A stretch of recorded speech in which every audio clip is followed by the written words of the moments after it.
Atos 12. Por aquele tempo, mandou o rei Herodes prender alguns da igreja para os maltratar, fazendo passar a fio de espada a Tiago, irmão de João.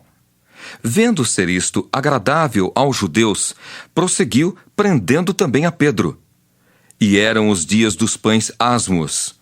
Tendo-o feito prender, lançou-o no cárcere, entregando-o a 4 escoltas de 4 soldados cada uma, para o guardarem, tencionando apresentá-lo ao povo depois da Páscoa. Pedro, pois, estava guardado no cárcere, mas havia oração incessante a Deus por parte da igreja a favor dele. Quando Herodes estava para apresentá-lo naquela mesma noite, Pedro dormia entre 2 soldados, acorrentado com 2 cadeias, e sentinelas à porta guardavam o cárcere. Eis, porém, que sobreveio um anjo do Senhor, e uma luz iluminou a prisão. E tocando ele o lado de Pedro, o despertou, dizendo: Levanta-te depressa. Então as cadeias caíram-lhe das mãos. Disse-lhe o anjo: Cinge-te e calça as sandálias. E ele assim o fez. Disse-lhe mais: Põe a capa e segue-me. Então, saindo, o seguia, não sabendo que era real o que se fazia por meio do anjo. Parecia-lhe antes uma visão. Depois de terem passado a primeira e a segunda sentinela, chegaram ao portão de ferro que dava para a cidade, o qual se lhes abriu automaticamente. E saindo, enveredaram por uma rua, e logo adiante o anjo se apartou dele.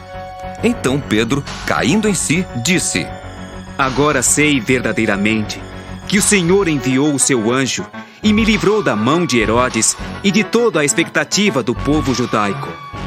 Considerando ele a sua situação, resolveu ir à casa de Maria, mãe de João, cognominado Marcos, onde muitas pessoas estavam congregadas e oravam.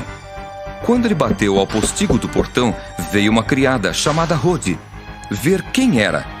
Reconhecendo a voz de Pedro, tão alegre ficou que nem o fez entrar, mas voltou correndo para anunciar que Pedro estava junto do portão. Eles lhe disseram: Estás louca. Ela, porém, persistia em afirmar que assim era. Então disseram: É o seu anjo! Entretanto, Pedro continuava batendo. Então eles abriram, viram-no e ficaram atônitos. Ele, porém, fazendo-lhes sinal com a mão para que se calassem, contou-lhes como o Senhor o tirara da prisão e acrescentou: Anunciai isto a Tiago e aos irmãos. E saindo, retirou-se para outro lugar. Sendo já dia, houve não pouco alvoroço entre os soldados sobre o que teria acontecido a Pedro. Herodes, tendo-o procurado e não o achando, submetendo as sentinelas a inquérito, ordenou que fossem justiçadas. E descendo da Judéia para Cesareia, Herodes passou ali algum tempo. Ora, havia séria divergência entre Herodes e os habitantes de Tiro e de Sidom. Porém, estes, de comum acordo, se apresentaram a ele e, depois de alcançar o favor de Blasto, camarista do rei, pediram reconciliação, porque a sua terra se abastecia do país do rei. Em dia designado, Herodes, vestido de trajo real, assentado no trono, dirigiu-lhes a palavra, e o povo clamava: É voz de um Deus e não de homem.